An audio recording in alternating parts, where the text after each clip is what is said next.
नमस्कार मंडळी, कसे आहात? मजेत ना? असायलाच हवं. आपल्या फलटण नगरीला साधू संतांची संगती खूप लाभली आहे बरं का. कारण आज मी गेले होते सद्गुरू हरिबाबा महाराज यांच्या मंदिरात. तिथे गेल्यावरती तिथला परिसर, तिथली शांतता पाहून मनाला अतिशय शांतता भेटली. तिथे महाराजांची मूर्ती पाहिल्यावरती प्रत्यक्ष महाराजांना पाहिल्यासारखंच वाटलं. महाराज हे उघड्या मारुतीच्या मंदिरात अश्विनी शुद्ध द्वादशीला प्रकट झाले होते आणि ते 20 वर्ष आपल्या फलटणमध्ये राहत होते.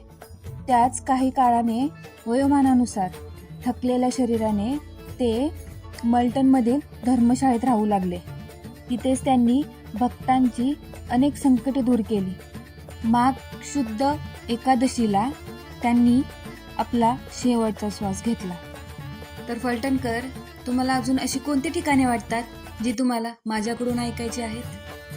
काय फलटणकर, मग अजून एका नवीन मंदिराला आपण भेट द्यायची का? आपल्या कमेंट बॉक्समध्ये नक्की सांगा.